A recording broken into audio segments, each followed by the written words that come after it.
안녕하세요. 오늘 이제 네 번째 시간입니다. 오늘 이 교재는 오늘 아침에 다른 걸로 바꿔버렸습니다. 다른 교재를 하려고 했다가 PPT까지 준비했는데 제가 우리 청년들 수준을 조금 이렇게 보는지 저렇게 보는지 모르겠습니다만 조금 나이가 더 먹어야 좀 여기 맞지 않겠나 이 생각이 들어서 청년들 수준을 조금 오늘 아침에 좀 바꿨습니다.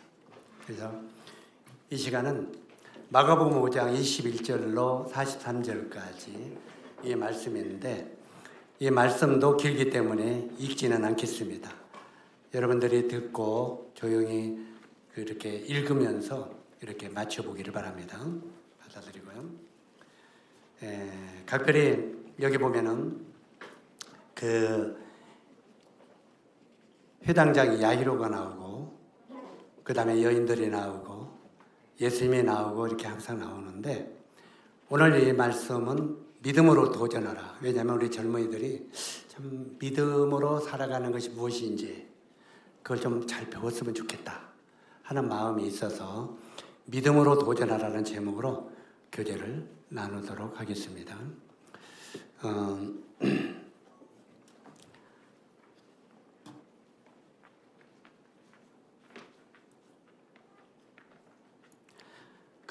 많은 사람들은 이 인생이 길다면 길고 짧다면 짧지만 어떻게 보면은 저를 비대 보면은 참 짤막한 것 같아요.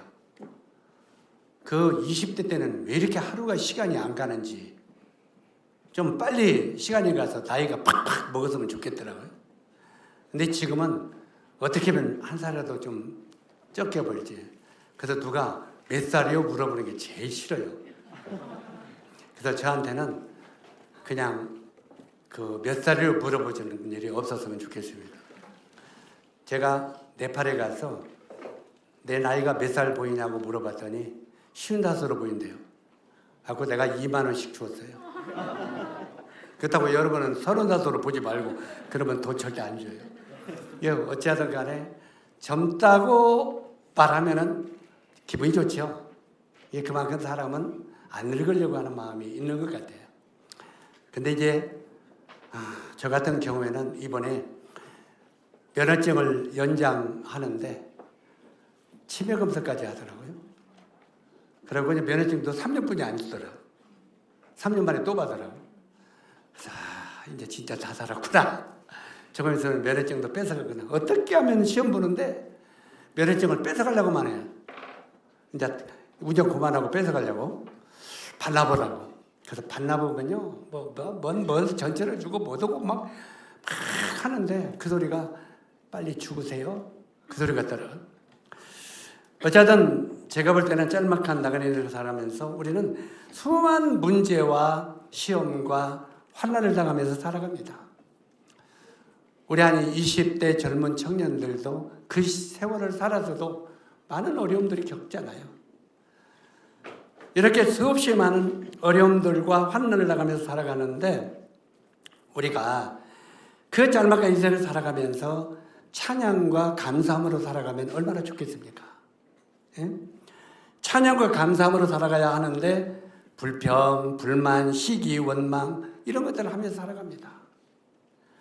왜 우리가 찬양하며 감사하며 기쁘게 살아가야 또 모질한데 왜 불평, 불만, 시기, 원망 이런 걸 하고 살아가야 되겠습니까? 이것은요, 사람은 특히 구원받은 사람은 믿음으로 살아가야 됩니다. 왜냐하면 성경에 의인은 믿음으로 말미암아 살리라. 한번 따라서 하세요. 의인은 믿음으로 말미암아 살리라. 우리가 분명히 구원받아 의인이 되었으면 살아가는 것도 믿음으로 살라고 말합니다. 그런데 우리가 믿음이 없기 때문에 실제로는 불평, 불만, 짜증 이런 걸 가지고 살아가게 된다는 말입니다. 지금 이 말씀이 길기 때문에 낭독하지는 않았습니다만 여기 본문에 보면은 이제 예수님께서 거라사인 지방에 이제 귀신을 쫓아낸 후에 배를 타고 바다 저편으로 건너갔습니다. 바다 저편으로 건너가니까 예수님이 병자를 고치고 못 온다고 하니까 수없이 많은 사람들이 그 예수님이 가시는 곳에 나타났습니다. 이게 오늘날도 병 고치는 교회가 있다면 사람들 엄청 모여요. 진짜 모여요. 거기에 큰 무리가 주님 곁에 모여들었는데 그 모여든 모든 사람들은 전부 다 크고 작은 문제가 있는 사람들입니다. 문제가 없는 사람들은 예수님 앞에 모일 필요가 없지요. 그래서 모두 다 크고 작은 문제를 가지고 있는 사람들인데 그러나 그 문제를 믿음으로 직접 주님께 가지고 간 사람은 그 많은 사람 중에 두 사람뿐이 없었습니다. 회당장 야이로와 12년을 혈루병으로 앓았던 여인이고 없고 다른 모든 사람들은 그렇게 많은 무리가 모였다는데 전부 다 결과를 지켜보는 구경꾼에 불과했습니다. 오늘 여기에 학생 캠프에 뭐 숫자가 적게 모이는지 많이 모이는지 막 이런 소리 하는데 우리가 이렇게 모였어도 이 하나님의 말씀을 내가 정말 마음속에 내 마음으로 받아들이고 내 삶의 믿음으로 도전해가지고 능력 있는 삶을 사는 사람도 꽤 있습니다. 그러나 여기에 온 모든 사람들도 전부 다 한낱 말씀을 듣는 구경꾼에 불과할 수도 있다고 하는 것입니다. 여기도 수없이 많은 무리가 다 문제가 있어서 예수님께 모였어요. 그런데 그 문제를 가지고 주님 앞에 도전한 사람은 두 사람뿐이 없었다는 겁니다. 나머지는 전부 다 믿음의 결과를 지켜보는 구경꾼에 불과해요. 저는 오늘 이곳에 모인 우리 청년 형제자매님들이 구경꾼은 안 되기를 바랍니다. 적어도 믿음으로 도전하는 사람들이 되기를 바랍니다. 자, 여기 두 사람의 믿음을 한번 살펴보기를 원하는데 첫 번째 회당장 야이로입니다. 여기 회당장 야이로인데 그는 마음에 견딜 수 없는 괴로움을 가지고 있었습니다. 왜 그렇습니까? 하나밖에 없는 외동딸, 그것도 나이가 12살. 82살 된 하나밖에 없는 외동딸이 불치의 병으로 죽어가고 있었어요. 불치의 병으로. 열상가락 깨버려서 안 아픈 손가락이 없다고 말은 하지만 하나밖에 없는 손가락을 그놈이 아프면 더 힘들지 않겠어요? 여기 이 야외의 외동딸인데 불치의 병으로 죽어가고 있어요. 그렇지만 이 부모가, 외동딸의 부모가 야이로가 자기가 할 수 있는 일이 아무것도 없는 거예요. 돈으로도 어떤 특별한 것으로도 이 딸의 불치병을 낫게 할 수가 없는 거예요. 부모지만 어떻게 할 수가 없었어요. 왜 그렇습니까? 부모지만 그는 창조주가 아니었기 때문에 그렇죠. 우리 생명의 창조주는 주님이시죠. 그때 예수님의 소식을 야이로가 들었습니다. 그때 야이로가 그 예수님의 행적을 수없이 들었지 않겠습니까? 이분이라면 반드시 딸을 고칠 수 있을 것이라는 믿음이 왔습니다. 중요한 건 믿음입니다. 이 야이로가 딸을 고칠 수 있다는 믿음이 있었는데 그래서 그는 부끄러움도 체면도 자존심도 다 팽개치고 예수님께 나갔습니다. 이 야이로가. 회당자 야이로가 예수님께 나가서 어떻게 했습니까? 강청을 했습니다. 예수님, 우리 딸이 지금 당장 죽어가고 있습니다. 저희 딸을 좀 오셔서 살려줄 수 없겠습니까? 하고 주님 앞에 굉장히 강청을 합니다. 예수님이 그래 가자 하고 그곳에 가는데 그곳의 키로가 약 20 몇 킬로 됩니다. 굉장히 먼 거리죠. 그 당시에는 자동차도 없고 아마 걸어서 갔을 겁니다. 실제로 이렇게 예수님과 함께 야이로가 가는데 가는 도중에 비보를 들었어요. 이제까지 저희 곁에 같이 생겼던 인천의 신명희 부처님이 어제 주님날에 가셨다고 비보를 들었습니다만, 어쩌든 여기서 이 딸이 죽었다는 비보를 접했습니다. 바로 회당장 야이로는 이제는 인간의 힘으로는 모든 것이 끝났다고 생각을 했습니다. 끝났구나. 바로 자기 딸이 죽기 전에는 예수님을 만나면 그도 고칠 수 있을 거라는 믿음이 있었는데, 죽었다고 하는 소리를 듣고는 이제는 끝났구나 생각을 했습니다. 그런 상황을 우리 주님이 옆에서 보고 듣고 계셨고, 그 야이로에게 예수님이 그렇게 말씀하십니다. 야이로야, 두려워 말고 믿기만 하라. 이것도 한번 따라서 두려워 말고 믿기만 하라. 두려워 말고 믿기만 하라고 격려해 주셨어요. 심한 통곡과 좌절이 있는 그곳에 주님이 개입하셨고, 이제는 주님이 죽은 야이로의 딸의 집에 갔습니다. 그래서 그 죽은 생명의 주인은 주님이시기에 그 주인 되신 주님이 바로 이 딸에게 명령합니다. 달리다쿰. 우리 노래도 있죠? 달리다쿰. 제가 그 노래를 굉장히 좋아했거든요.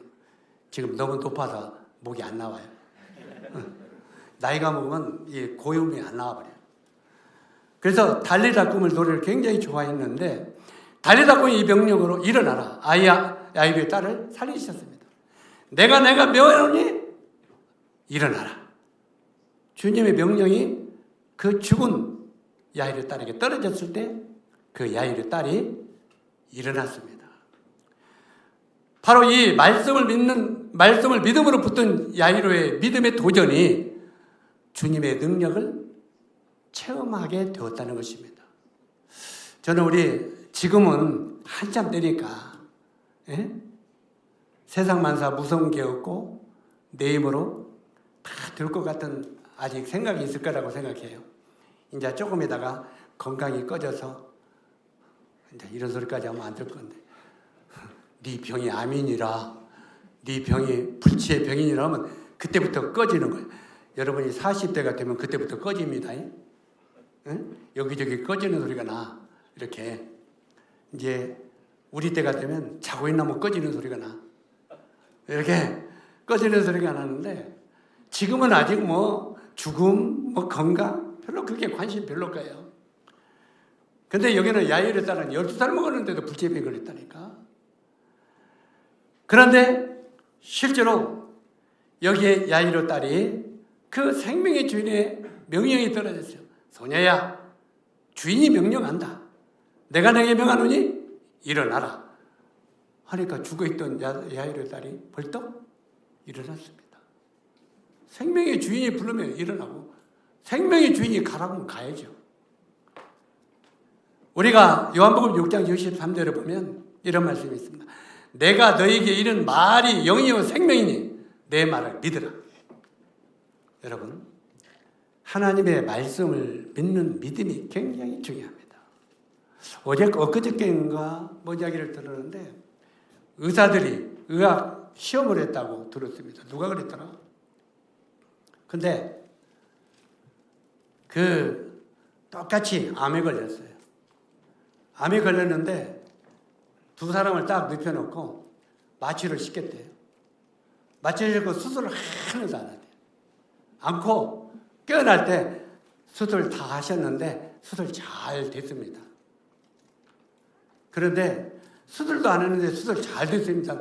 그 사람이 나중에 얼마 있더니 암이 다 나서버리더래. 뭐가 왔어요?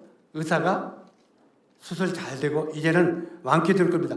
그 말이 믿음이 된 거예요. 제가 조심스럽게 이야기를 하나 더 해야 되겠습니까?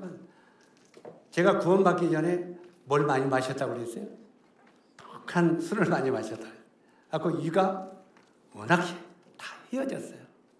하고 음식만 먹으면 음식 들어가면서 배가 쓰라렸어요. 그래서 이 뇌가, 당신은 위가 약한 사람, 위가 연약한 사람, 이렇게 배어 있어요. 그리고 15년 동안 음식을 많이 못 먹었어요. 먹으면 들어가면서 배가 아픈 거예요. 그런데 그렇게 살던 내 인생 속에 교회가 이제 저희 모임으로 들어왔어요. 모임에 들어와서 어느 날 소원장님을 이제 가서 만났어요. 교제하고 대화하다가 이제 뭐 음식을 주는데 정말 내가 이제 그런 이야기를 했어요. 간죠. 그때 그래요? 알았어요. 한번 와봐. 그래 눕혀놓고 그 당시에는 초음파 내시경이 없었어요. 그러더니 그냥 12번을 사진을 찍는 거예요. 엎어놓고 찍고 옆으로 찍어놓고 거꾸로 해놓고 찍고 한 12번을 사진을 찍더니 탁 보더라고요. 사진을 쭉 걸어놓더니 어디? 위암 있는가 보고 위암 없고 위궤양 있는가 또 보더니 위궤양도 없고 위가 허러는가 쭉 보더니 깨끗한데 위가 깨끗한데 이렇게 보더니 100살도 넘게 살겠는데 왜 아무래도 그래서 아니 나는 위가 허렀다니까요. 제가 위가 허렀다니까요. 그 보면 배가 아프다니까요. 그런데 아니야 깨끗해요. 그러더니 그러니까 이제 소원장이 뭐 싸웠어요. 아니 진짜 아프다니까요. 그래 아파. 이 하드디스켓에서 당신의 위장은 안 좋은 사람 여기가 입력이 됐다는 거예요. 이쪽에 하드에. 그러니까 음식을 먹으면 얘가 너 들어가면 아프다. 너 들어가면 아프다. 그러면 들어가면 진짜 아프대요. 그런데 형님이 참 살더니 이 형제는 깨끗하니까 내일부터 맘대로 먹어. 아무렇지도 않아. 그 말이 내게 떨어졌어요. 그날 저녁부터 밥을 먹고 뭘 먹는데 위가 안 아파요. 진짜 안 아팠다니까요. 아무리 먹어도 배가 안 아픈 거예요. 왜 그렇게 했어요? 이게 하드디스크에 입력력이 풀어졌어. 그때야 이게 풀어졌어. 그러니까 당신은 형제님은 깨끗합니다 하는 말이 생명이 된 거예요. 능력이 된 거예요. 이해가십니까? 그 말이 내 마음속에 믿음으로 받아들이니까 그 다음부터 얘가 싹 풀어지면서 안 아픈 사람이 돼버리더란 말이에요. 이해가요 안 가요? 그래서 우리 저 뒤에도 의사 선생님이 앉아 계십니다만 나도 돌팔이는 되거든요. 한 30년 의사들하고 같이 어울리다 보니까 반 돌팔이는 됐어. 예, 돌팔이가 사람 잡기는 하는데. 근데 실제로 그 말이라는 게 굉장히 능력이 있는 거예요. 그래서 이 형제님은 괜찮습니다 하는 그 말이 생명으로 들어오는 순간, 복음으로 들어오는 순간 싹 풀려버리는 거예요. 그러니까 때때는 우리 병이 있어도 정말 하나님의 말씀을 믿음으로 받으면 그 병이 나을 수 있다 없다. 안 받으면 여러분 병 안 낫고 이걸 정말 복음으로 받으면 우리의 병은 언제든지 치유될 수 있다는 겁니다. 그래서 여기에 내가 너에게 이른 말이 영이요 생명이라 너는 내 말을 믿으라. 예수님이 그 말을 믿으라고 그랬어요. 자, 그러니까 그 믿음대로 딸이 생명을 얻었어요? 못 얻었어요? 얻었어요. 이게 믿음의 도전이에요. 두 번째, 혈루증으로 하는 여인. 이 여인도 고통과 괴로움이 크게 달려 있었어요. 혈루증. 그래가지고 이 여인은 어떻게 보면은 자기가 가지고 있는 재산도 의사 선생님들 죄송합니다. 병원에다 차가 다 바쳐버렸어. 여기 여인이. 이거 낫으려고, 혈루병을 낫으려고. 그런데도 못 낫았어. 그래가지고 그냥 완전히 가난뱅이가 되고 이제는 포기 상태가 됐어요. 그리고 버림받고 절망 가운데, 좌절 가운데 있는데 이 여인도 누구 소식을 들었습니까? 예수님 소식을 들었어요. 예수님의 소식을 듣고 이 혈루병으로 앓는 여인이 전력으로 예수님께 나갑니다. 나가는데 우리가 레위기 15장 19절의 말씀을 보면 거기에 혈루병으로 앓는 여인은 사람을 못 만지게 돼 있어요. 내가 혈루병으로 앓는데 내가 형제를 만지면 형제도 부정하는 사람이 되어버리는 거예요. 그래서 혈루병으로 앓는 여인은 사람은 다른 사람을 만지지도 못하게 돼 있어요. 이게 레위기 15장 19절의 계율이에요. 그런데 이 여인은 얼마나 그 병에 고통이 있었으면 이 계율을 범하면서 예수님의 옷을 만졌습니다. 이 계율을 어겼죠. 이 예수님의 옷을 만졌는데 이 여인의 신앙과 믿음의 도전이 주님의 능력을 끌어냈습니다. 이 주님의 능력을 끌어냈고 이 고질병이 나섰어요? 안 나섰어요? 여기 보니까 치유가 되었다고 말합니다. 주변에 수많은 사람들은 모두가 문제를 가지고 우리 주님께서 모였지만 믿음으로 도전하는 사람은 2사람뿐이었습니다. 나머지는 다 구경꾼들이에요. 우리들도 전부 다 예수를 믿고 구원받고 성도로 살지만 우리가 승리의 삶을 살기 위해서 믿음으로 도전하는 성도들이 있고 어떤 사람들은 평생 남들의 간증이나 듣고 구경이나 하다가 인생을 마무리하는 성도들도 있다는 것입니다. 여러분은 구경꾼은 안 되기 바랍니다. 도전할 수 있으면 좋겠어요. 여기에 혈루병으로 앓았던 여인도 주님을 믿음으로 나아가 응답을 받았을 때 주님은 그 믿음과 신앙을 칭찬하시는 것을 보게 됩니다. 34절에 따라 내 믿음이 너를 구원하였으니 평안히 가라. 내 병에서 놓여 건강할지어다. 이 주님이 그 여인을 축복하셨죠. 사랑하는 청년 형제 자매 여러분, 믿음이라고 하는 게 대체 무엇입니까? 여러분 믿음을 뭐라고 생각하십니까? 믿음이란 대체 무엇이냐고. 믿음이라고 하는 것은요, 말씀이 아래로부터 받쳐준다, 이런 의미입니다. 한번 따라서 하세요. 잊어버리지 말라고 하는 거예요. 믿음이란 말씀이 아래에서부터 나를 받쳐주는 거다. 그러면 내가 말씀 위에 올라타는 거다. 그리고 말씀의 배를 타고 함께 동행하는 것이 믿음이다, 이 말이에요. 말씀과 따로 노는 것이 믿음이 아니라 말씀에 내 삶을 올려놓고 함께 동행하는 것이 믿음이다. 그래서 요한복음 11장 40절에 보니까 내 말이 내가 믿으면 하나님의 영광을 보리라 그랬어요. 이게 나사로에 대해서 이야기한 내용이죠. 여기 보면은 영광을 보면 믿는 것이 아니고 믿으면 영광을 본다고 한 것입니다. 이걸 바꾸면 안 됩니다. 우리들은 가끔 구원받은 지 오래된 형제 자녀들도 그렇게 기도합니다.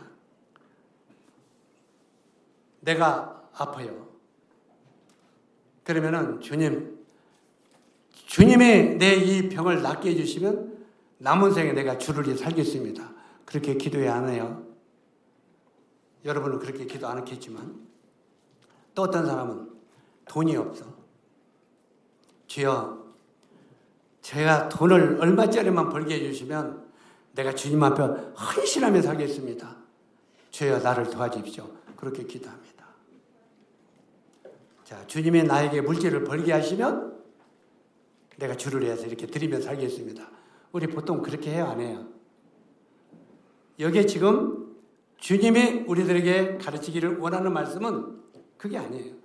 내 말을 내가 믿으면 하나님이 영광을 보리라 했고, 영광을 보면 믿는 것이 아니고 믿으면 영광을 얻는다고 한 거예요.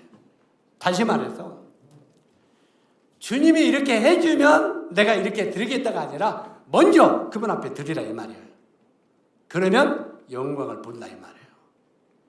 이 순서를 바꾸면 안 됩니다. 절대 바꾸면 안 돼요. 믿음은 도전이고 믿음에는 공식이 있어요. 이 믿음에는 공식이 있는데 첫 번째가 우리가 히브리서 11장을 보면 믿음장이죠. 그 믿음장의 모든 믿음에는 공식이 있는데, 첫 번째는 하나님이 말씀하셔요. 하나님이 말씀하시고, 두 번째는 그 말씀을 우리는 듣고, 그 다음에 세 번째는 그 들은 것을 우리가 믿고, 그 다음에 네 번째는 그 믿은 것을 확증하고, 그 다음에 다섯 번째, 확증한 대로 우리가 행동하고, 여섯 번째, 행동에 옮기면 증거를 얻는다. 이게 믿음의 공식입니다. 여러분이 노트에 길어놓고 이 공식을 마음속에 암기하게 되기 바랍니다. 항상 이 공식을 바꾸지 마세요. 다시 말합니다. 하나님은 말씀하시고, 그 말씀을 우리는 듣고, 우리는 들은 것을 믿고, 그 다음에 우리는 믿은 것을 확증하고, 확증한 대로 행동하고, 행동에 옮기면 증거를 얻는다. 이게 믿음의 공식입니다. 이 공식을 우리가 마음속에 잊지 않기를 바랍니다. 그리고 우리가 이 공식을 마음에 깊이 새겨놓으시면 참 우리가 신앙생활할 때 유익할 것입니다. 우리 여기에 젊은 청년 형제 자매들은요, 첫 번째 우리는 먼저 자신의 영적 삶을 위하여 믿음으로 도전하시기 바랍니다. 주님, 제가 주님을 믿음으로 살 수 있는 사람이 되기를 원합니다. 주님, 제가 이렇게 살기를 원하니 주님 저를 이렇게 살도록 힘 주십시오. 그렇게 기도하십시오. 이렇게 영적 삶을 위하여 우리는 믿음으로 도전해야 됩니다. 우리가 때때로는 이 구원받은 지 오래돼서 어른인데도 육신적인 사람들이 굉장히 많습니다. 우리 젊은이들도 영적인 사람이 있고 육신적인 사람이 있습니다. 육신적인 사람은 모든 것이 내 생각대로 합니다. 육신의 방법대로. 영적인 사람은 하나님의 뜻이 어디에 있는가를 먼저 물어봅니다. 그리고 따르는 거죠. 그래서 우리가 영적인 삶을 위하여 믿음으로 도전하죠. 그 다음에 두 번째, 우리 청년 형제 자매들은 지금 직장을 들어간 사람도 있고 앞으로 들어가기를 원하는 사람도 있죠. 때때로는 요즘에 시험 보면 자꾸 딸락딸락 떨어져요, 안 떨어져요? 면접보다 떨어지고 시험보다 떨어지고 많이 그러면 자포자기하고 그래, 안 그래요? 그런 경험 없어요? 우리 유형제는 그냥 한 번에 탁 뭐 통과하는가? 아니에요. 실제로 우리에게 이런 직장의 필요성이 있을 때 이 직장을 위해서도 믿음으로 도전하시기 바랍니다. 그러면 믿음으로 도전하는 게 뭐겠습니까? 제가 한 예를 하나 드릴게요. 예가 아니라 실제로 있는 건데, 제가 전주 기린로에 있을 때, 기린로에 있을 때 거기에 그 어머니가 오공주 딸을 5명을 데리고 사는 가정이 있었어요. 그런데 프라이버시 때문에 이름은 말하지 않겠습니다만 큰딸이 아침 일찍이 되면 그 동생들 다 뭐 시켜가지고 엄마는 이제 그 먹고 사는 자식들을 먹게 살리려고 새벽부터 그냥 반반 차려놓고 직장을 간대요. 그러면 큰딸이 그 당시 국민학교 3학년이가 됐어. 초등학교, 요즘에는 국민학교면 못 알아듣죠? 초등학교 3학년이는데 3학년이 그 동생들을 4명을 다 씻겨가지고 머리 빗겨서 옷 입혀서 교회를 데리고 나오는 거예요. 근데 겨울에도 내가 눈이 오면은 예배당 앞에 눈을 쓸고 있으면 1번으로 오는 게 그 가족 애들이 와요. 옷 입고 이제 이렇게 자꾸 오는 거예요. 이렇게 오는 거예요. 제가 걔들 때문에 얼마나 믿음의 도전을 받았는지 몰라요. 어떤 때는 눈물이 날 정도로 그냥 믿음이 있다고 껄떡거리는 형제님들은 거의 끝날 만한 거 이러고 오는데, 이제 초등학교 3학년이 그 밑에 동생들 데리고 일찍이 제일 먼저 오는 걸 보면 정말 눈물이 났어요.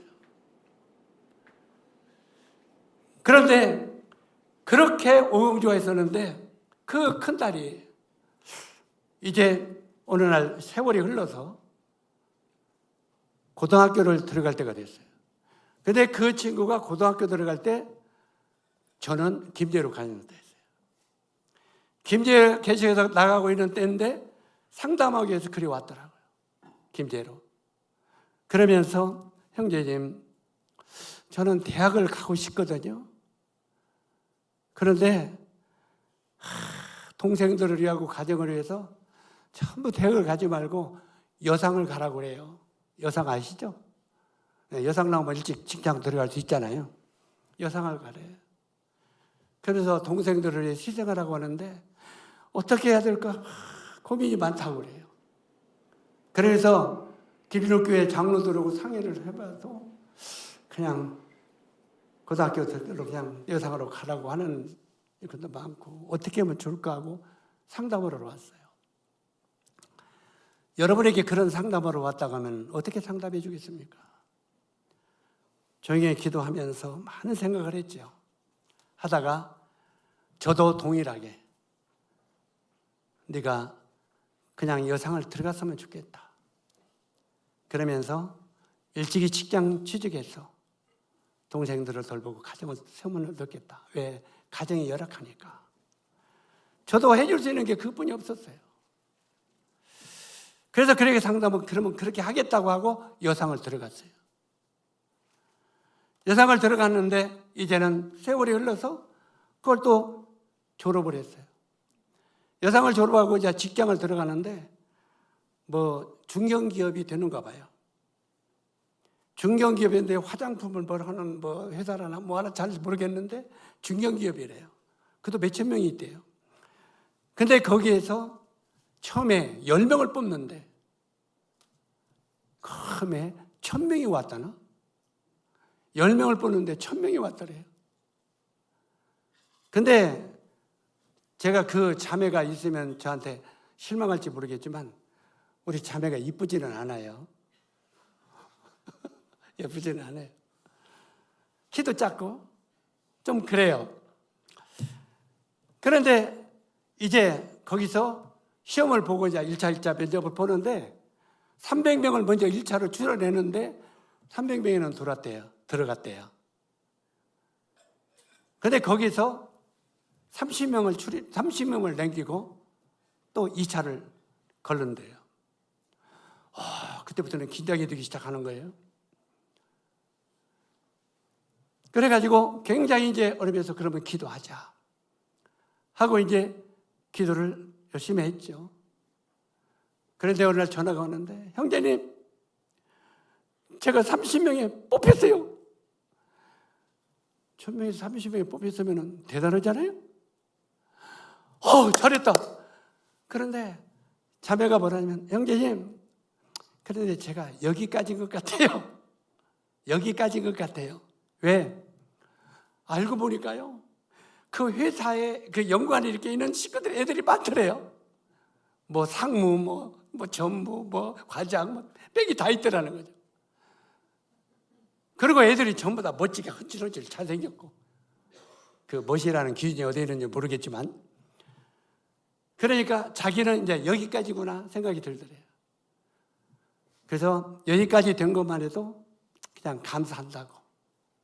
전부 둘러보니까 빽들이 튼튼하더래요. 그 소리를 듣는 순간 제 마음 가운데 좀 오기가 생기더라고요. 오기가 뭔 소리인지 알아요? 오기가 생겨서 그 자매한테 그랬어요. 그래? 전부 다 그 회사에 관계되는 사람들의 빽이 있어? 그러면 너는 빽이 없니? 그랬더니 예, 저는 빽이 하나도 없어요. 그래서 그때 제가 그 자매한테 그랬습니다. 그래, 저도 오기가 좀 생겨서. 그러면 네가 믿는 빽은 하나님뿐이 없구나.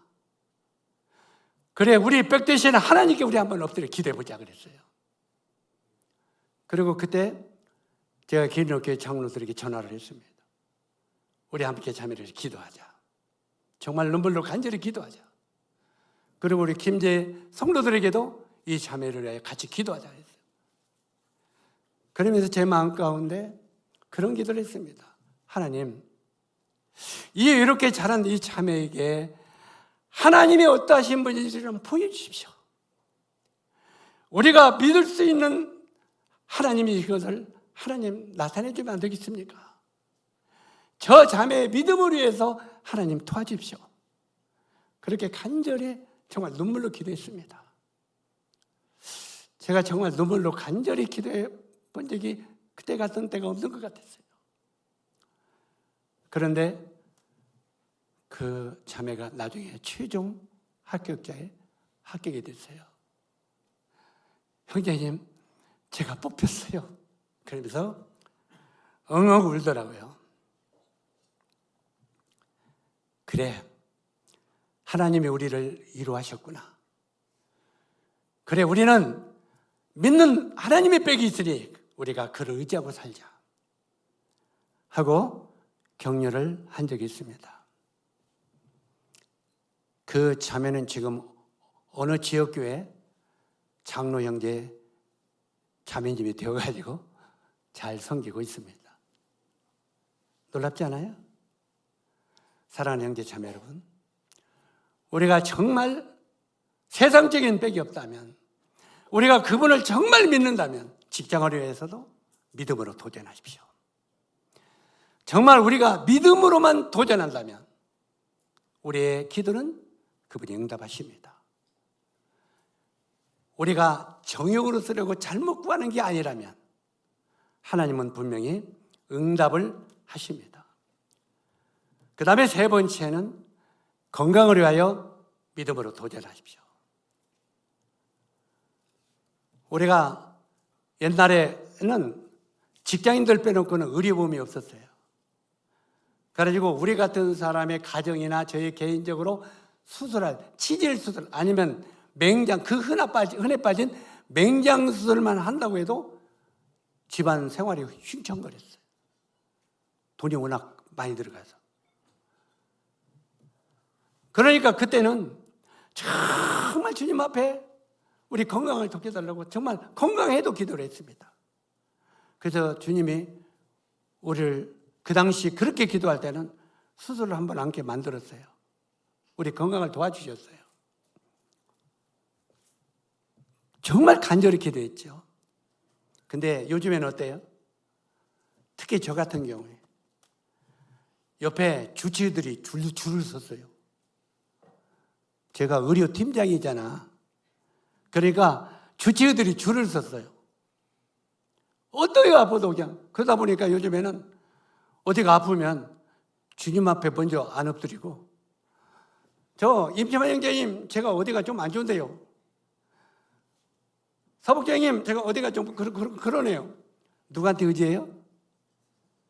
의사한테 먼저 의지해요. 의사들이 나의 주님이 된 거예요. 주님은 온데간데 없고, 주님은 온데간데 없고 의사들만 보이도다. 이렇게 되더라고요. 우리가 구약에도 보면 역대하 16장에 보면 아사왕이 등장합니다. 아사왕이 발에 병들었는데 아사왕이 여호와께 의지하지 아니하고 의원들에게 의지했더라. 이렇게 되어 있어요. 그 당시에 왕이니까 유명한 어이들이 많이 있었겠어요, 없었겠어요? 그러니까 여호와 하나님께 의지하지 아니하고 발에 병이 들었는데 의사들에게 의지했다는 거예요. 결국은 어떻게 했습니까? 하나님이 그 아사왕을 치심해 그가 병들어 죽었다고 그랬어요. 죽어서 열조들과 더불어 장사됐다. 다리가 병들었는데 죽어버렸어. 그런데 열왕기하 20장 말씀 이하에 보면은 히스기야 왕이 나오죠. 히스기야 왕은 죽을 병이 걸렸어. 발이 병이 아니라 죽을 병이에요. 죽을 병에서 일어나지도 못했어요. 근데 히스기야가 뭐라고 기도합니까? 하나님, 저의 지난 날을 기억해 주소서. 추억해 주소서. 저를 불쌍히 여겨 주십시오. 그리고 눈물로 기도했다고 그랬어요. 하나님께. 그때 하나님이 뭐라고 했습니까? 히스기야야, 내가 내 눈물을 보았고 내 기도를 들었노라. 뭘 봤다고요? 내가 네 눈물을 보았고 내 기도를 들었노라. 내가 네 생명을 15년을 더 연장시켜 주겠다. 자, 히스기야는 죽을 병에 걸렸는데 여호와 하나님께 간절히 의지함으로 말미암아 하나님께서 그의 생명을 연장시켜 주셨어요. 살게 해 주셨어요. 이걸 볼 때 두 왕이 누구를 의지하느냐에 따라서 그 운명이 달라졌습니다. 사랑하는 형제 자매 여러분, 저는 이 말을 우리 형제 자매들이 오해 않기를 바랍니다. 아파도 절대 병원에 가지 말란 말은 결코 아닙니다. 그러나 병원에 가기 전에, 의사들한테 상담하기 전에 먼저 주님 앞에 엎드리십시오. 이게 믿음입니다. 주여, 저를 기억하소서, 저를 추억하소서, 저를 도와주소서.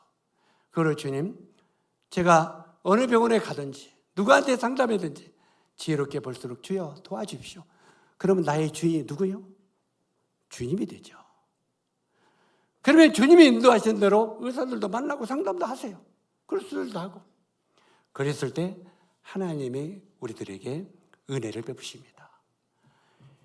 우리에게 이런 건강이 어려움이 온다면 여러분들도 믿음으로 도전하게 되기를 바랍니다. 그 다음에 네 번째는 물질을 위하여 믿음으로 도전하십시오. 물질. 제가 첫날 간증을 좀 한 적이 있죠. 처음에 돈 잃고 형제 잃고 완전히 빈털터리가 됐을 때 쌀도 떨어지고 진짜 어렵더라고요. 부잣집 막둥이 아들이가 쌀이 떨어지니까 진짜 감당이 안 되더라고요. 우리 집에서는 저 먹고 살만하니까 목회한다고 하고 저 사업자금도 대줬으니까 끝. 교회에서는 또 우리 집이 잘 살으니까 또 아무것도 안 도와주고 끝. 그러니까 진짜 앞뒤가 깜깜하더라고요. 차라리 허가낸 사역자들 같으면요, 어렵다고 여기서 기도라도 해줘. 쌀 한 톨도 보내주고. 근데 저는 부잣집 아들로 태어났다고 누가 쌀 한 톨도 안 주더라고. 아무것도 없다고. 그러니까 주님 앞에 납작 엎드리게 되더라고요. 그분이 의지할 데가 없더라고요. 주여, 어찌하오리까? 그런데 어떻게 하다 보니까 집에 쌀이 좀 있었어요. 요만큼. 한 종그레기가. 그런데 기린교회 초창기 때 청년들이 한 8명이 교회 와서 노래를 부르고 기타 치고 신나게 놀아. 밤에 끙짝끙짝 뭐 얼마나 신나게 그냥 하나님이 금방 임재를 같이 그냥 막 찬송 부르고 놀라죠. 그런데 저녁 식사 때 되면 집에 가야 되는데 안 가. 계속 신나서 청년들이. 요즘에는 서로 낸다고 그 비싼 커피들도 잘 사오더라고. 옛날에 커피가 어디서 밥 먹기도 힘들고 라면 끓여 먹기도 힘든데. 그러니까 우리 자매가 여보, 청년들이 저렇게 있는데 저들이 밥도 안 먹고 집에도 안 가고 있는데 어떻게 한대? 그래서 밥을 해줘야 하는데 안 해야 되는데 어떻게 해야 되는데? 쌀이 있어? 그랬더니 쌀이 조금 한 뚜껑 있다는 거예요. 한 박죠. 쌀이 조금 있는데 어떻게 할 거나. 근데 이 쌀을 청년들을 밥을 안 해주면 우리가 일주일을 살 수 있어. 일주일을 8명이니까. 근데 그때는 청년들이 지금까지 밥 조금 안 먹고 막 이렇게 먹어. 근데 만약에 해주면 내일 정시부터 쌀이 없는 거예요. 그런 상황이 있을 때 여러분 같으면 어떻게 하겠어요? 그때 주여 어찌하오리까 고민이 되잖아요. 그때 주님이 말씀을 주시는데 주라. 꼭 주님이 그때는 그런 말만 줘요. 한번 따라서 하세요. 주라. 그리하면 내가 주실 것이요. 아무것도 없는데 주라는 거예요. 아껴라 이렇게 말 안 해주고 아껴라 오면은 아낄 텐데 주라. 그래서 우리 자매한테 여보, 주님이 주라고 하면 주신다고 하는데 주지 뭐. 그런데 우리 자매가 두말하지 않고 싹 떨어부숴갖고 시켜갖고 밥을 하더라고. 밥을 해서 주는데 와서 밥 먹으라고 했더니 청년들이, 그 당시는 간식도 없는 시대 아닙니까? 자매님이 해준 밥은 왜 이렇게 맛있냐고 한 그릇씩만 먹지 2그릇씩 먹어. 싹 다 긁어 먹어버려. 그 당시에는 진짜 청년들 밥 잘 먹었어요. 싹 먹고 이제 배불러게 놓고 그냥 늦게까지 그냥 11시까지 놀다가 갔어. 자, 11시가 거의 될 때까지 놀다가 갔으니 이제 내일부터는 쌀이 있어요, 없어요? 걱정이 돼야 안 돼요? 나는 이제 교회로 올라가서 엎드려서 주여, 주님이 주라 그러면 주실 것이오 해서 주기는 주었는데요, 내일 정시부터는 쌀이 없이요. 주여 어찌하시리까 하고 엎드려서 기도하는데, 밤 11시부터 기도를 들어갔는데 제가 생각에는 한 30분 기도한 것 같았어요. 그런데 주님이 너 나 믿음으로 구하냐? 아유, 믿음으로 구하죠. 그러면 내가 너 준다는 말도 믿냐? 아이, 주님 그러면 믿어야지요. 믿지요. 그러면 네가 정말 믿음으로 구했으면 너는 얻은 줄로 믿으라 그러더라고요. 뭘로 믿으라고요? 쌀이 지금 없는데 얻은 줄로 믿으라는 거예요. 그러면 주님 주신 걸로 믿겠습니다 하고 털털 털고 일어나서 보니까 새벽 4시요. 그러니까 11시부터 4시까지 5시간을 엎드리는데 한 30분 기도한 것 같더라고요. 그때 제가 깨달은 것이, 주님과 깊은 교제 속에 들어갔을 때, 기도로 교제 들어갈 때는 시간 개념이 없어진다는 걸 그때 깨달았어요. 이 공간을 초월한다는 것을. 그래서 4시에 내려와서 집을 내려보니까 집에 응접실에 뭐 이렇게 하얀 딱 이렇게 깜짝 놀라서 깜깜하니까 무너지고 깜깜하냐 놀랬더니 우리 자매가 응접실에서 머리 너울 쓰고 기도하고 있더라고. 왜? 자기도 답답해 안 답답해요? 주기는 줬는데 이제 정시 때부터 쌀이 없으니까 답답하죠. 그러니까 남편은 교회 가서 기도하고 있으니까 자기도 기도해야죠. 같이 기도하고 있어요. 그래서 여보, 주님이 주신다고 했으니까 그냥 쉬대 하고 들어가 잤어요. 이제 아침에 이제 일찍 해서 우리 사라랑 애들이 이제 어떻게 밥 먹여서 이렇게 학교 보내고, 정시 때부터 이러는데 정시 때 뭐가 와야지. 뭐 하늘에서 뭐가 떨어지는 것도 아니고 만나같이 두루룩 쏟아지는 것도 아니고, 이거 주님이 어떻게 인도하실 건가 가만히 있었더니 12시가 거의 되려고 하니까 용달차가 들어오더라고요. 트럭 용달차가 들어오는데 쌀 2가마를 싣고 들어왔어요. 쌀 2가마가 요즘같이 뭐 40kg, 60kg 이게 아니에요. 그때는 83kg예요. 그 가마니 큰 거. 그걸 2가마를 싣고 돌아왔는데, 그 당시에 저기 진안에서 사는 모치님이 계셨어요. 진안에서 사는 모치님이 계셨는데 방앗간에서 이제 방아를 짓고 농사를 짓고, 이제 하나는 교회 애찬용으로 갖다 놓고 하나는 이영재님 집에 손님도 많이 오니까 영재님 좀 갖다 줘야 되겠다. 근데 그때가 금요일 날, 토요일 날 찧었대요. 토요일 날 방아를 찧어가지고 우리가 금요일 날 형제들이 놀고 갔는데, 밤에 토요일 날 이렇게 가는데 이제 내일 일요일 날 싣고 오려고 그랬대요. 거기서 1시간 와야 돼요. 차를 타고. 근데 진안에서.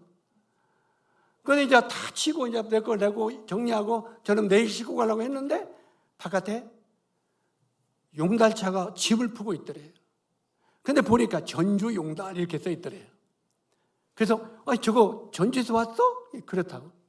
그러면 갈 때 어떻게 빈차로 간다고 그래요. 여기 싣고 와서 빈차로. 그럼 우리 뭐좀 싣고 가냐니까, 그 사람은 돈 버는 게 좋잖아요. 그런다고. 그래서 그놈을 2가마를 거기서 방앗간을 싣고 털지도 않고 그냥 이게 수건 쓰는데 모침이 모신 거예요.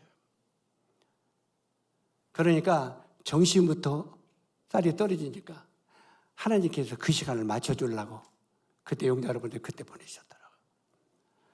주님이 살아계신 주님입니까? 돌아가신 주님입니까? 사랑하는 젊은 청년 형제 자매 여러분, 우리 주님은 살아계신 분입니다. 우리가 피상적으로 믿는 하나님이 아니십니다. 정말 우리가 믿음으로 기도하고 믿음으로 도전하면 그분은 응답하시는 주님이십니다. 이걸 믿으십시오. 그래서 그때 그놈을 가지고 밥으로서 먹고 보냈는데 주님 앞에 정말 울면서 감사를 했습니다. 물론 그 뒤에 주님이 50평생을 도와주는 간증이 하나도 되겠습니까? 수없이 많은 주님의 기적을 체험하면서 살았죠. 지금도 마찬가지고요. 그래서 여러분들이 정말 어떤 물질적이나 이런 것들이 어려울 때 기도하십시오. 때때로는 복덕방도 하게 하시더라고요.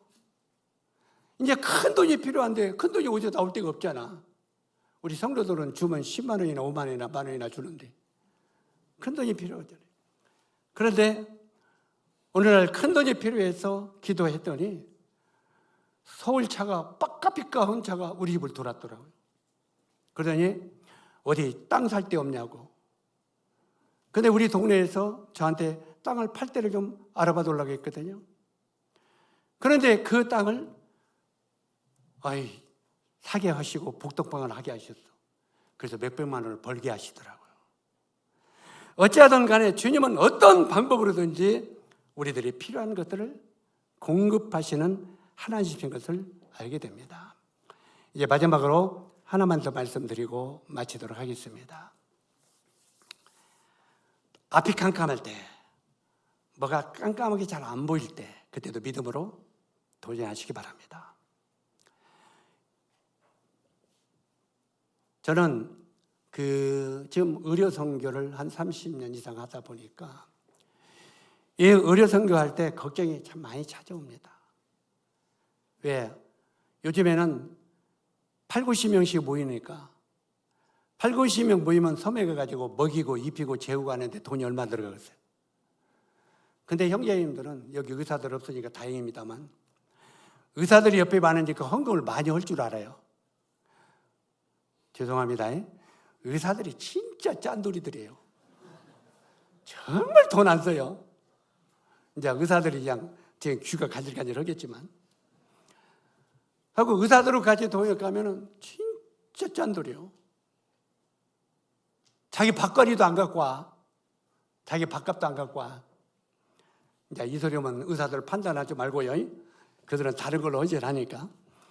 자, 그렇게 어려운데 실제로 의료 성경은 몇 천만 원씩 들어갑니다.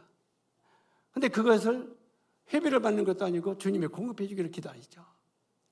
근데 어느 때는 그 의료 선교를 하는데 금년에 해야 될 것인가 말아야 될 건데 통장에 보니까 아무 돈이 없는 거야. 그러면 금년에는 이거 해야 되냐 말아야 되냐 한 때가 많아요. 그러면 그런 때마다 엎드려서 기도하죠. 주님, 이게 필요합니까 안 합니까? 주님이 원하셔서 필요하시면 이게 될 수 있도록 도와주십시오. 그렇게 할 때 주님이 꼭 말씀을 주시죠. 말씀을 주시는데 어느 한 해는 주님이 아무것도 없는데 내가 그만할까 말까 걱정하고 있을 때 이런 말씀을 주시더라고요. 여호수아서 3장 14절 15절에 보면은 이스라엘 백성들이 요단강을 건너가죠. 어디로 가려고? 가나안 들어가려고.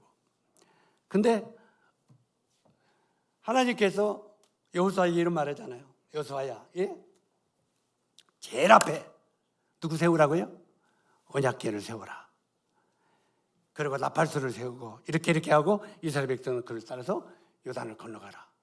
그런 계시하시죠? 그러니까 이제 여호수아가 제일 앞에 하나님의 언약궤가 가라 서라 가는 거예요. 근데 그 여호수아에서 3장을 보면은 그때가 홍수가 일어나는 때라 그 강에 막 물이 넘실넘실하는 때라고요. 무섭죠? 물이 짜작짜작 내려갈 때는 안 무섭지만 막 넘실넘실하면 무섭잖아요.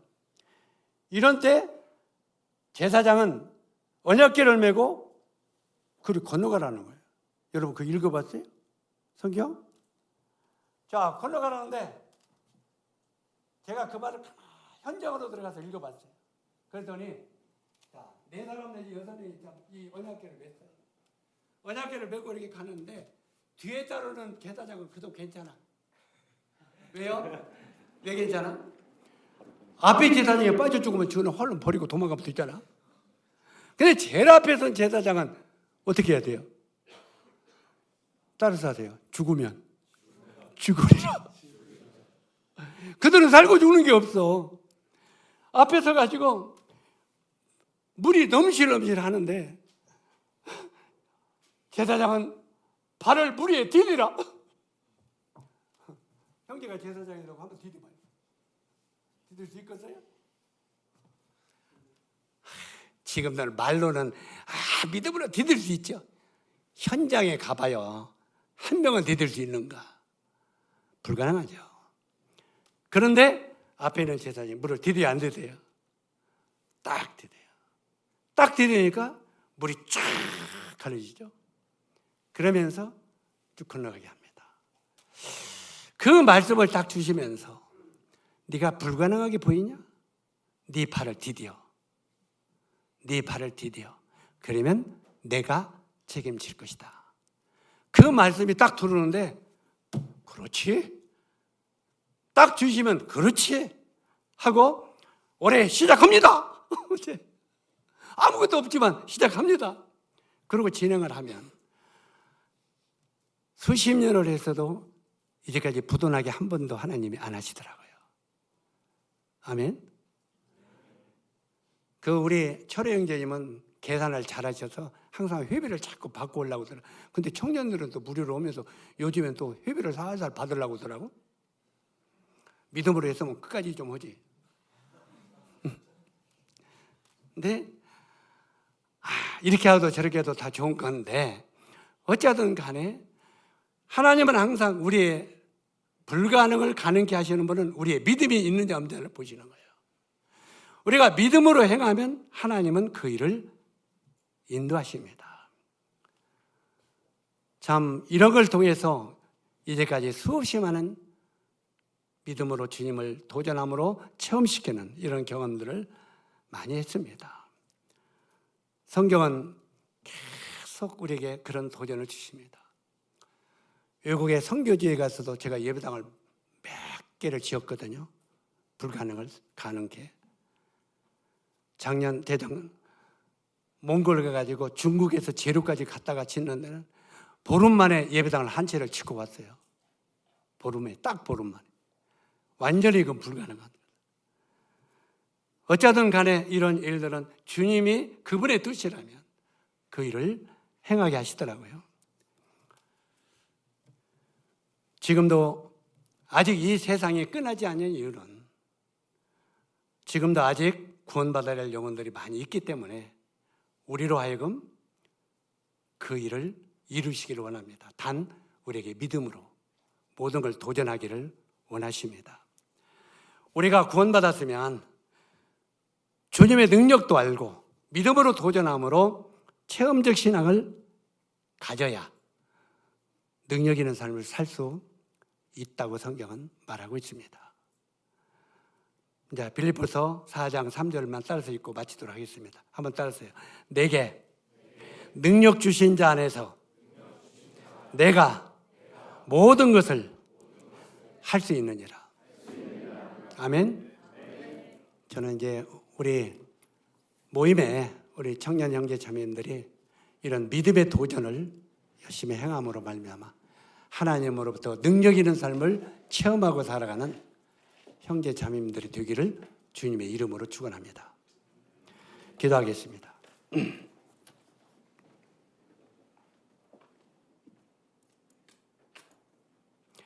은혜로우신 아버지 하나님, 오늘 우리 사랑하는 청년들과 믿음으로 도전하라고 한 주님의 말씀을 여러 모양으로 나눴습니다.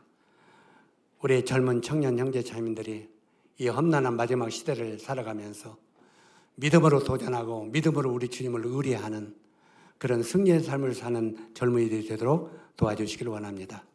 예수님의 귀하신 이름으로 아버지 하나님께 기도드립나이다. 아멘.